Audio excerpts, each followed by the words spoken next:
पूरा पाकिस्तान जानता है, नॉर्थ के लोग बहुत मेहमान नवाज हैं, सब ने हमें बड़ा फैसिलिटेट किया है। और सवात पुलिस ने भी ख़ास तौर पे जहाँ पे ट्रैफिक, जिस तरह बाज़ारों में अक्सर ट्रैफिक फंस जाती है, तो यहाँ पे हर जगह पे पुलिस वार्डन्स मौजूद थे जिन्होंने ट्रैफिक को बड़ी अच्छी तरह से डायरेक्ट किया और हम कहीं पे भी इस तरह नहीं हुआ कि हम ट्रैफिक में फंस गए हों।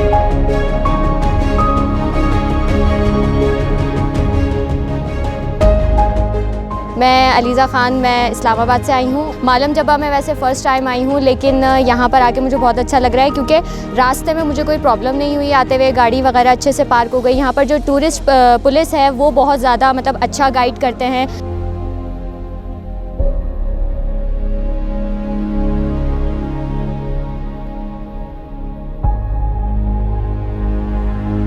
और अल्हम्दुलिल्लाह यहाँ आने के बाद मेरा एक्सपीरियंस जो है बहुत अच्छा रहा। रास्ते के अंदर ट्रैफिक पुलिस मिली तो वो भी इन्होंने बहुत माशाल्लाह से बहुत अच्छा बिहेवियर था उनको। ट्रैफिक कंट्रोल मैनेजमेंट भी बहुत अच्छी रही कि गाड़ी मुश्किल से अगर कहीं रुकी भी तो 20 सेकंड के लिए मैक्सिममली रुकी और बड़ा स्मूथ ट्रैवल हुआ। काफ़ी अच्छा एक्सपीरियंस रहा यहाँ के।